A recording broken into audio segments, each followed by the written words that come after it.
Okay, so this is our Dark and Light Side of Life episode 188. Dito manggagaling yung mga kaitsusan ng problema natin sa buhay-buhay. At lahat, ito ay general reading po. Pakatandaan ninyo, general reading po ito. So kung meron ho kayong tanong, no, merong isang tanong, no, or gustong itanong, tandaan nyo ito sasabihin ko. Dahil yung iba nang nagkakandalito-lito. Ito muna yung light side of life at may i-explain ako sa inyo. Okay? Ganito. Okay. So, bago ako bubunot dito ng tatlo at tatlo din dito, sa video na ito, itong video na Dark and Light Side episode 282, ay 188, di ba? Dito lang kayo mag-post, no? Kapag nag-like kayo ng 20 videos sa TikTok, dito kayo mag-post ng tanong. So, ibig sabihin, isang tanong, 20 na likes. Kaya ba yon? Okay. Tulungan nyo ako dito kasi yung proceeds, hinahabol natin para makapagbigay tayo ng pamasko at pang bagong taon sa mga tao na hindi afford makabili ng pagkain sa 24 and 31. So, yung lahat ng proceeds dito, idodonate natin sa street children, sa homeless na mga tao, and then sa mga stray dogs and stray cats. Sa gustong mag-donate ng feeds, sa pusa at aso, welcome po kayo. Sa gustong mag-donate ng bigas, welcome din po. Sa gustong mag-donate ng mga delata, noodles, etc., welcome na welcome po kayo.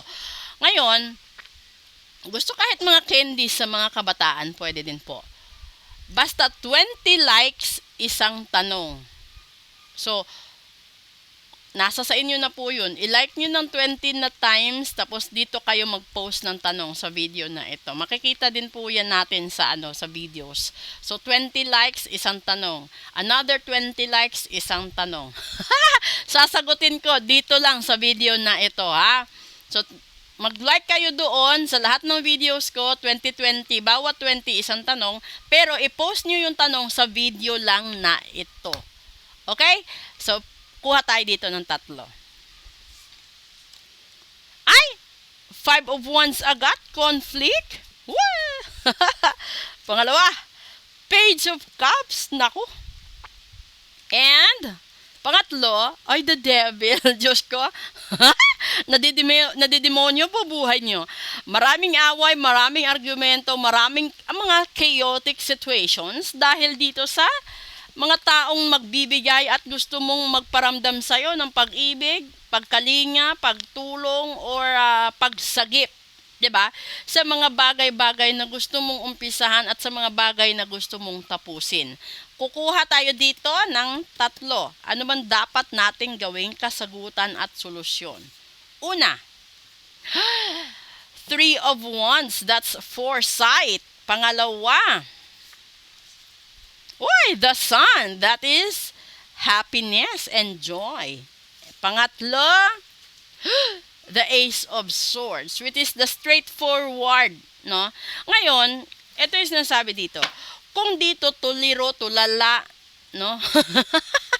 Ganyan ang sitwasyon mo, tuliro, tulala at naghihintay kung sino, no? Yung magbibigay, babalik, maaawa, tutulong, sasagip. Dito naman, ang solusyon na sinasabi ni Universe is foresight. Planuhin mo. No? Planuhin mo. Hindi naman masyadong plano na matagal, di ba? Planuhin mo mga 1 hanggang 3 buwan. Ano ba yung pangarap mo sa buhay upang maging masaya ka at masagana, di ba? Dapat ang pagtupad mo nito ay smooth, authentic, ay walang pag-aalinlangan. Para ding ritual. Kapag gusto mong gumaling sa sakit mo, ipatanggal mong barang kulam at sumpa, ay gawin mo. 'Di ba? Diretso dapat, para diretso din ang sagot sa inyo ni Universe at yung paggaling mo sa buhay. Kung ganito ba naman, dinidemonyo ka, marami pang sitwasyon na hindi maganda sa buhay na nangyayari, di gawan mo ng paraan. Paano ka magamot sa pamamagitan ng ritual. At kapag yan nagawa mo at gumaan ang takbo ng buhay mo, ito yung sasabihin ko sa inyo, gradual po yung mangyayari na result sa buhay ninyo. Dahil ang ritual ay hindi po magic, okay? So kung nagpaparitual kayo, depende sa kung gaano kayo capacitive, ganun din kabilis ang resulta. Okay? So kung gusto nyo biglaan na mangyari yan, uy, milagro ang kailangan nyo. At sa paggawa ng isang milagro, ang kapalit nun ay kabutihan. Di ba? Wala namang milagro na nabibigay ang Diyos kung ang ginawa mo ay kasamaan. So ngayon, ito yung masasabi ko sa inyo. Siguro, hindi naman natin maiwasan na magkaroon tayo ng pagkukulang, pagkakamali. Pero mahalaga, marunong tayo humingi ng tawad, marunong tayo tumanggap ng pagkakamali din natin. Wag na nating pataasan pa ng pride or lagyan pa ng mga spices of ego dahil napakaiksi ng buhay para magtanim ng galit sa kapwa. No? Kung ikaw naman yung tipo ng tao na tinulungan ka, minahal ka, inaruga ka, lahat binigay na, no? Tapos winalang hiya mo yung taong tumulong sa'yo. Asan ang konsensya mo, di ba? Kasi literal yun, kapag normal kang tao at hindi ka naman pinakialaman ng ritual barang at kulam, lalong-lalo na ng gayuma, huwag mo namang pabayaan yung taong tumulong sa'yo at yung taong nandyan sa tabi mo habang paangat ka pa lang sa buhay. So kung nandun ka na sa rurok ng tagumpay mo, hindi naman sinabi na bayaran mo lahat, di ba? Lingunin mo lang paminsan-minsan. Dahil yung taong tumulong sa'yo, kahit siguro sabihin na natin na ayaw niyang humingi ng tulong din sa'yo, bigyan mo naman ng konting pansin, bisitahin mo, malay mo, may mga bagay kang makikita na kailangan niya pero hindi niya lang sinasabi. At kalimitan, hindi pera, kundi yung pagbalik mo at magpasalamat ka, kahit simpleng pagyakap, simpleng pagbisita, sapat na yun para maramdaman niya na sa kabila ng tagumpay na nakamtan mo sa buhay, hindi ka nakalimot. Diba? Merong mga tao na sadya din siguro matigas ang puso. Pero basta hindi lang pinapakailaman ng hindi lang pinapakailaman ng ritual, hindi lang pinapakailaman ng mga barang kulam at sumpa at gayuma.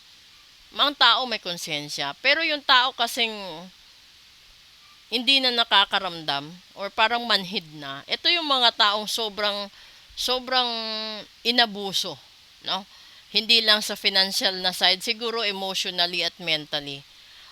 Kasi kung nakikita niyo, maraming mayayaman nagiging depressed Hindi sila naging depressed dahil sa yaman nila. Nagiging depressed sila dahil kulang sila sa atensyon, kulang sila sa pagmamahal at kulang yung para bang, 'di ba, yung simpleng appreciation lang sa mga maliliit na nagawa mo. Malaking bagay na yun sa taong gumagawa ng paraan to reach out a person like you. So, wag mong ipagmayabang kung ano man ang meron ka ngayon dahil hindi mo yan madadala sa libingan mo. Pero, kung naging mabuti ka sa kapwa mo, matulungin, no, sa lahat ng aspeto ng buhay, kapag humantong ka sa punto na katapusan mo na at humarap ka sa Panginoon, posible, lahat ng ginawa mong kabutihan at lahat ng taong nagawan mo, magdadasal yan. At dun mo makukuha ang reward mo sa taas. Okay? Ito maganda. Antayin natin yung real talk kung ano yung idudugtong niya. Good noon.